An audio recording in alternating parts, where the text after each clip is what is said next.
es muy importante considerar cuando hablamos de las penicilinas, el famoso Triapen, Termosil, que se puede utilizar, pues tiene los tres tipos de penicilinas juntos, ¿no es cierto? Penicilina, decíamos, benzatínica, sódica y procaínica juntas.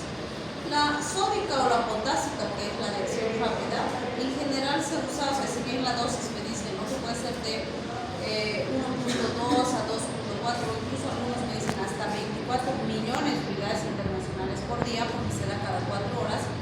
La dosis habitual es de 600.000 a 1.200.000 unidades por dosis, ¿sí?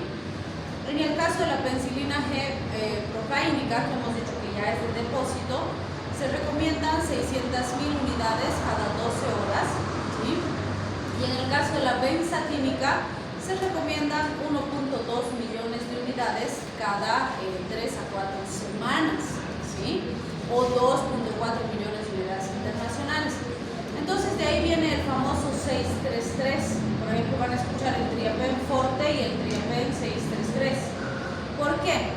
Porque cuando hablamos del adulto le damos en general 600.000 unidades de penicilina sódica, 600.000 unidades de procaínica y 1.200.000 unidades de benzatínica. En total, 600.000 más 600.000 más 1.200.000 hacen 2.400.000 unidades de penicilina, que es la dosis habitual para el adulto.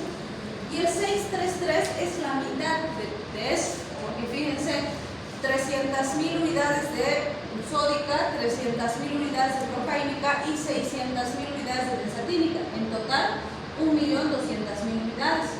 Y de ahí viene el 633, porque es 633, ¿sí? 600.000, 300.000 y 300.000, que es la mitad del adulto. También clásicamente se decía, bueno, a los adultos les vamos a dar 2.400.000 unidades y a los niños 1.200.000 unidades. Sin embargo, esa dosificación no es correcta. ¿Por qué? Decíamos, no le voy a dar a un niño de 2 años 1.200.000 y al niño de 14 años 1.200.000, porque son diferentes, ¿no? 2 añitos, 14 años, ¿no? Entonces, la dosis kilopeso de penicilina es de 50.000 a 100.000 unidades por kilogramo día, ¿sí? Por ejemplo, digamos que le voy a pinchar un Triapen al pacientito. Entonces, ¿qué voy a hacer? Digamos que mi pacientito pesa 20 kilos, ¿sí? A ver, calcúlenle a 50.000 unidades por kilo, tiene 20 kilos.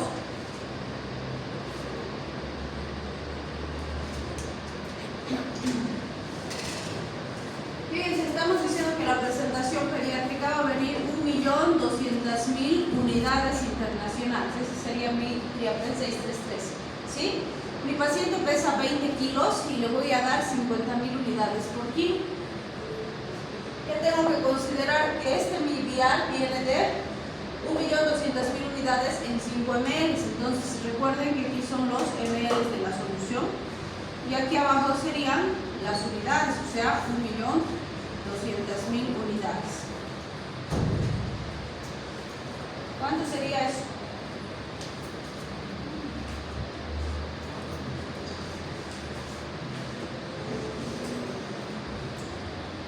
Se aplicó la misma fórmula que ya sé.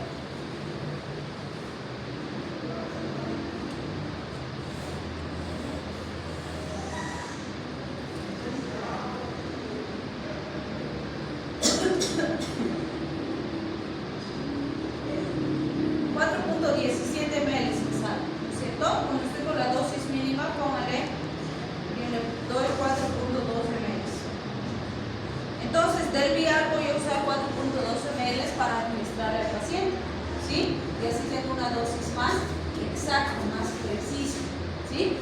Entonces, se puede aplicar, se puede calcular, puedo calcular solo con potásica, solo con procaínica, solo con benzatínica. Lo que necesito saber es de cuánto viene la presentación. Si la ampolla viene de, no sé, 600.000 unidades en 5 ml o de 1.200.000 unidades en 10 ml.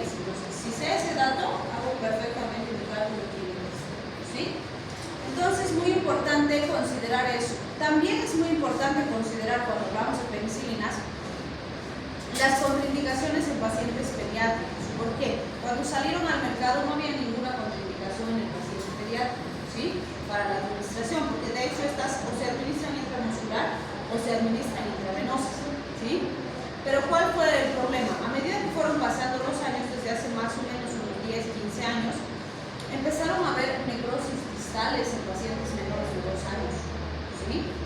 Entonces, cuando hicieron el análisis, estudiaron los casos y demás, se dieron cuenta que era una consecuencia de la administración intramuscular de penicilina en pacientes menores de 2 años.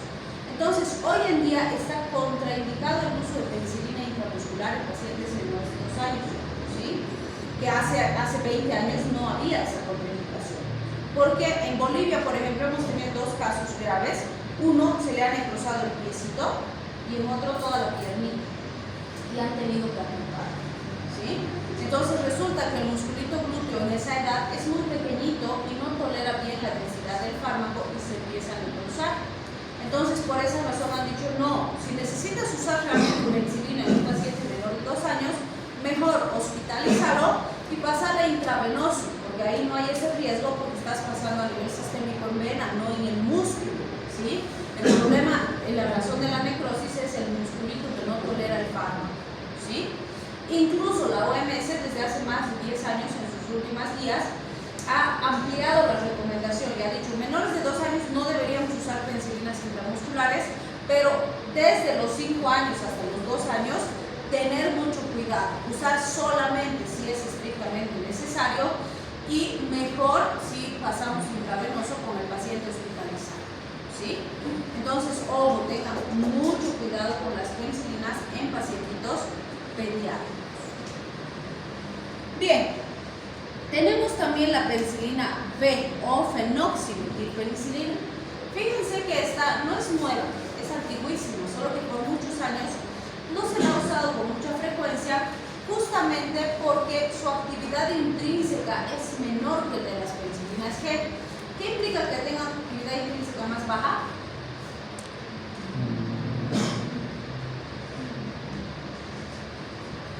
No afecta.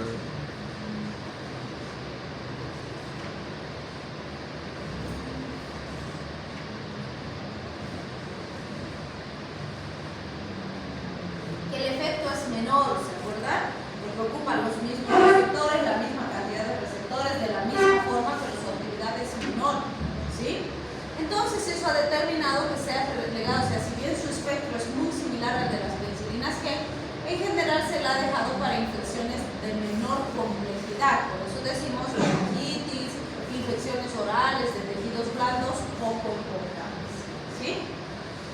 La dosis es de 250 a 500 miligramos cada 6 horas o de 25 a 50 miligramos por kilogramo día, distribuido en 3 o 4 tomas diarias. La dosis de 250 miligramos equivale a 400.000 unidades de las penicilinas G, ¿sí? Pero no es relevante esto porque no vamos a convertir, o sea, la penicilina B viene en miligramos, vamos a usar en miligramos. Entonces esta sería la única penicilina que existe para administración oral. En cambio las penicilinas G todas son parenterales, no hay penicilinas G para administración oral, ¿sí? Entonces dato muy importante. Bien, si hablamos de las antistafilocócicas que en teoría se han diseñado para ser un poquito más resistentes a ciertas cepas, principalmente lo que se ha conseguido es mejorar la efectividad frente a estafilococcus. Entonces, fíjense, tenemos meticilina, nafcilina, oxacilina, dicloxacilina. La meticilina ha sido la primera en dejarse de utilizar porque ante esta esatela que ha aparecido la resistencia. Entonces, van a ver que hasta ahora en nuestros libros de microbiología nos hablan de la meticilino-resistencia como una característica de alto riesgo en las cepas bacterianas, ¿sí? Entonces, fíjense, en las infecciones estafilocócicas, incluso por productores de beta-lactamasa, se puede usar, pero si es meticilino resistente no sirve, ¿sí? Hasta el 20% de los Staphylococcus y hasta el 60% de los Staphylococcus coagulasa negativa, incluyendo algunas cepas de epidermidis, son resistentes a meticilina. Y esto, obviamente, son parámetros de los países que tienen sistemas de vigilancia epidemiológica. En nuestro medio seguro que estos porcentajes son muchísimo más altos, ¿sí? ¿Por qué hacemos referencia a esto? Porque el principal patógeno en piel es estáfilo. Normalmente si tenemos un granito que sea sobreinfectado, lesión en pielcita porque el paciente se ha rascado, o se ha hecho una lesión y se ha sobreinfectado, o infecciones en los piecitos, o le ha picado algún insecto y se ha rascado mucho y se ha sobreinfectado, etc. Todo lo que es piel, siempre sospechamos primero el Staphylococcus aureus porque es saprófito de piel, ¿sí? La celulitis, los abscesos del pezón cuando el bebecito está lactando, todas esas lesiones en general van a estar asociadas a Staphylococcus aureus, ¿sí? Y obviamente no es eficaz frente a gonococo ni bacilos gram negativos. Entonces, básicamente este grupo es potencialmente útil cuando estamos sospechando de estáfilo como agente causal. Las que más van a usar y que tienen que conocer sus dosis son oxacilina y dicloxacilina. Oxacilina es de 250 miligramos o a 1 gramo cada 4 horas. Si es que es administración oral por el adulto o para el adulto, intravenoso de 1 a 2 gramos por cada 4 a 6 horas, intramuscular de 500 miligramos a 1 gramo cada 6 horas, y para los niños de 50 a 100 miligramos kilogramo día cada 6 horas. Dicloxa de 125 a 500 miligramos cada 6 horas por vía oral, y en los niños de 25 a 50 miligramos kilogramo día. Siempre les digo, si se acuerdan 500, se acuerdan de las dos, si se acuerdan 50, se acuerdan de las dos, ¿sí? Es más fácil. Y ciertamente no van a ver que usemos 125 en el adulto, muy raro, difícil, no se suele usar. Los dosis habituales de 500.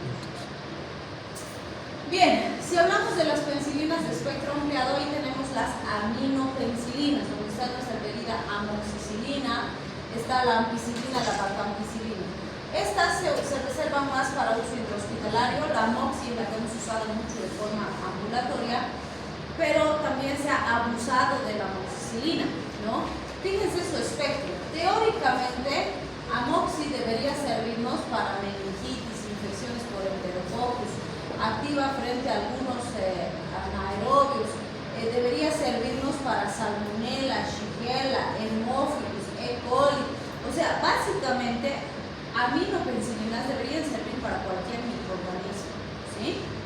Pero como en algún momento les decía, tenemos un montón de colis súper resistentes. Nadie da en infección urinaria amoxicilina, es súper resistente, ¿sí?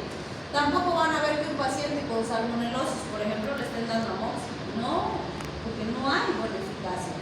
Aunque la literatura nos dice debería ser útil en más del 70% de las cepas, ¿no? Pero vamos a ver que realmente este grupo, entre comillas, debería tener mejor espectro frente a bacilos gram negativos, incluso los entéricos, que suelen ser resistentes.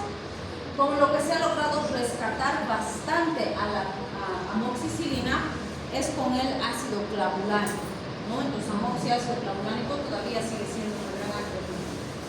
Ampicilina ha mantenido ciertamente un poco su espectro gracias a que se usa más en hospital. Sin embargo, también tenemos niveles de resistencia muy altos, ¿sí? Entonces, fíjense, ampi y amox, vamos a ver las dosis que son las que más van a usar. Ampicilina, por ejemplo, en infecciones de vía respiratoria, ya sea oído, nariz, garganta, tracto respiratorio en general, debería ser súper eficaz. Infecciones en piel y tejidos blandos también. Amoxi en infecciones otorrinolaringológicas, vale decir toda la parte respiratoria alta y baja también. Entre comillas, vamos a decir genitourinarias y piel y tejido blando. Pero sabemos que genitourinarias gástricas no, difícil. Entonces, también les digo, las dosis son muy parecidas. Acuérdense, 500 miligramos en los dos y se van a acordar para el adulto, en la dosis más usual.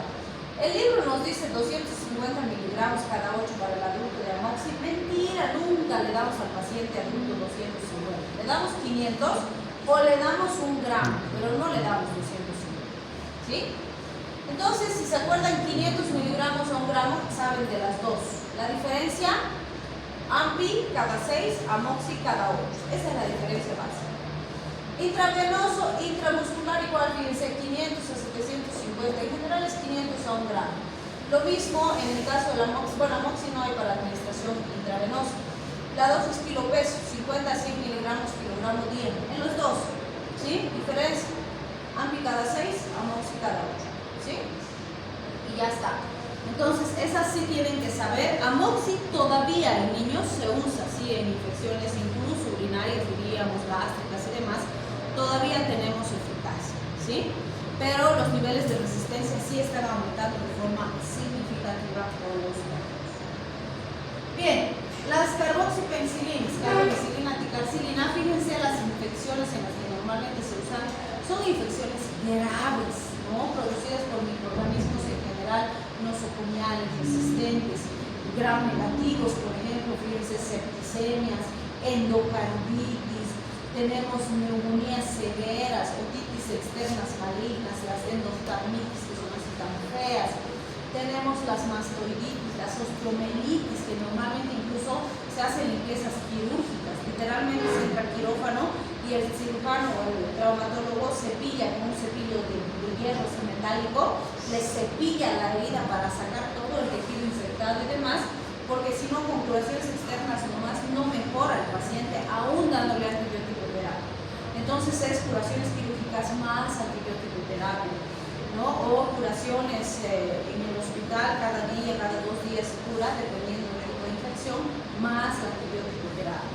Entonces imagínense si no tuviéramos antibióticos en estos tipos de infecciones, ¿qué haríamos con pobre pacientito, ¿no? Entonces estas son más eficaces frente a bacilos gram negativos, incluso los entéricos que son más resistentes, Enterobacter, Proteus responden bastante bien, y pues estas sí funcionan anti-pseudomonas, es decir, sí cubren cepas de pseudomonas. Obviamente nuestras pseudomonas son monstruosas en nuestros hospitales, entonces sí tenemos pseudomonas resistentes a carboxipenicilinas. Entonces hay que hacer cultivos y antivirales. En el hospital cultivo y antiviral, porque debería ser eficaz, pero en muchos casos no es. ¿Sí? Bien, en el caso de las dosis que vamos a ver de carbenicilina y de ticarcilina. Carbenicilina de 20 a 30 gramos por día en goteo de 1 hora de duración, y puedo repetir cada 4 o 6 horas dependiendo de la gravedad del cuadro del paciente, o uso dosis kilopeso en adulto también. En sepsis ginecológicas, urinarias, abortos sépticos que todavía llegan bastante complicados a nuestro medio, se recomienda de 4 a 8 gramos por día, también en infusión, y puedo repetir las veces que necesite. Ticarcilina en adultos y niños que pesan más de 40 kilos, 200 a 300 miligramos kilogramo día para administración intravenosa, y, o bueno, intramuscular en su caso, pero si está hospitalizado siempre mejor intravenoso, y voy a repetirle cada 4 a 6 horas, porque imagínense estar pinchando intramuscular cada 4 horas al paciente, pobrecito. Si tengo vía, mejor por la vía, ¿sí? Menos tortura. Además, estos casos suelen estar hospitalizados, entonces es mejor intravenoso. La dosis habitual suele ser 3 gramos de uso intravenoso, 4 gramos de uso, más bien, 3 gramos si es que uso cada 4 horas y 4 gramos si es que uso cada 6 horas, en ambos casos intravenoso. Ahora sí. Las ureinopenicilinas, fíjense, por ejemplo, es muy común que tengamos pacientitos que llegan así con una celulitis porque se ha quemado, porque se ha caído, alguna cosa y se ha sobreinfectado. Y muchas veces llegan y es estáfilo, pero en el hospital se sobreinfecta y es pseudomonas, ¿sí? Entonces se complican así y empiezan a tener secreción verdosa y empieza a avanzar más el cuadro infeccioso. Entonces fíjense, piperacilina, methocilina, androcilina están en las ureinopenicilinas, que tienen mayor espectro frente a pseudomonas. La dosis de aquí es de piperacilina, entonces fíjense, de 1 a 2 gramos cada 6 horas para intramuscular, y de 2 a 4 gramos cada 4 a 6 horas para intravenoso. Y en los niños de 200 a 300 miligramos kilogramo día cada 6 a 8 horas. Fíjense, tenemos mayor espectro que las otras frente a pseudomonas, pero otra vez sí tenemos pseudomonas resistentes a ureinopenicilinas. Entonces hay que hacer cultivos y antivirales. En teoría son más útiles frente a Serratia, Enterobacter, Klebsiella y Providencia, que no suelen responder bien a los otros fármacos. Pero un inconveniente importante es que estas cepas suelen generar beta-lactamases muy rápido. Entonces a veces pasa que los primeros días está yendo bien, está respondiendo bien, ya hay menos fiebre, ya está granulado el tejidito, está mejor. Cuarto, quinto día, ¡pum!, vuelven los picos febriles, otra vez hay secreciones, está oliendo mal, no está avanzando bien, volvemos a hacer cultivo y antibiograma y hay resistencia, hay que rotar fármacos, ¿sí? Entonces en el hospital hay que ser muy cuidadosos porque a veces es en el mismo hospital que se producen las sobreinfecciones. Bien, aquí tenemos las antibetalactamasas que habíamos mencionado al principio, ¿no? Sulbactam, clavulana y potasobactam. que gracias a ellos hemos rescatado estos antimicrobianos contra los cuales ya había mucha resistencia por las beta-lactamasas. Estos solitos no tienen un espectro antibacteriano, o sea, no matan a la bacteria, pero acompañados al antibacteriano, cubren a la enzima que va a destruir el antibacteriano y le permiten al antibacteriano ir a actuar correctamente donde tiene que actuar. ¿Sí? No tienen si quieren, hasta ahora por lo menos no ha habido resistencia muy significativa a estos, pero si no los cuidamos, seguro que las bacterias van a idear cómo zafarse de estas, ¿no? Entonces hay que cuidarlos. Fíjense, han permitido recuperar eficacia frente a E. coli, que son súper resistentes, Klebsiella, Proteus, Haemophilus, Moraxella, Providencia, Bacteroides fragilis, Staphylococcus productores de beta-lactamasas no resistentes a meticilina. ¿Quiénes son resistentes? Y por lo tanto estos fármacos no sirven. Acinetobacter, Enterobacter, que suelen ser microorganismos nosocomiales, intrahospitalarios, porque vamos a ver que sus beta-lactamasas no van a ser inhibidas por estos anti-beta-lactamásicos. O sea, fíjense, ya han producido enzimas que tienen alguna característica diferente y nuestros anti-beta-lactamásicos no sirven, ¿sí? Entonces vean cómo las bacterias nos están ganando, siguen estando adelante de nosotros. Bien, como efectos adversos importantes vamos a ver que la procaína, por ejemplo, se ha demostrado producir alteraciones conductuales, algunos síntomas neurológicos, mareos, palpitaciones, que normalmente desaparecen entre los 5 a 10 minutos después de la administración. Sí se ha visto más síncopes, alteraciones cuando se administra muy rápido, cuando se pone intramuscular. Entonces es muy importante pasar lentito, con calmita al paciente, ¿sí? No es rápido. También se han descrito reacciones de hipersensibilidad. Recuerden que las penicilinas son en las que más antecedentes hay de hiperactividad. Puede haber anafilaxia, nefritis intersticiales, sobre todo con meticilina, aunque ya no se usa mucho. En algunos se ha descrito anemias hemolíticas, positivización del POMS. Las reacciones cutáneas no son muy frecuentes, pero estos últimos años hemos tenido un aumento de síndrome Stevens-Johnson o necrosis epidémicas asociadas a beta-lactámicos. Antes era raro, pero últimamente sí hay más. También pueden haber alteraciones a nivel de la médula ósea, como leucopenias. También se han descrito fiebres, hepatitis, sobre todo con fluoxacilina, algunas reacciones cruzadas entre beta-lactámicos, menos con el astronam. Recuerden que si tiene alergia a la penicilina, mejor no usar beta-lactámico, ¿sí? Con excepción del astronam, que hasta el día de hoy no existen antecedentes de reacciones cruzadas. Ampicilina y amoxi se ha descrito en estas exantemas cutáneos con más frecuencia que las anteriores, y la mononucleosis infecciosa y las leucemias que han sido tratadas con estos, pues se suelen complicar con ese tipo de alteraciones en piel. También se han descrito algunas alteraciones del sistema gastrointestinal. Depende esto mucho de la sensibilidad del paciente. Hay pacientitos que toman amoxi, una toma y ya les da una diarrea terrible, entonces no toleran el fármaco. Otros toleran muy bien. Con ácido clavulárico suele ser más intensa las diarreas. Se ha visto en raros casos convulsiones, sobre todo con penicilinas G en dosis altas y con imipenem. Insuficiencia cardíaca, principalmente con las carboxipenicilinas, algunas alteraciones de la agregación plaquetaria o alteraciones hematológicas, sobre todo con dosis altas, y en pacientes con insuficiencia renal, pues se tienen que corregir las dosis en base al grado de insuficiencia que tengan. Y en el caso del Probenecid, vamos a ver que interfiere en la secreción tubular y prolonga la vida media de los fármacos, aumentando el riesgo de toxicidad. ¿Sí? Bien, la siguiente clase vamos a ver las cefalosporinas.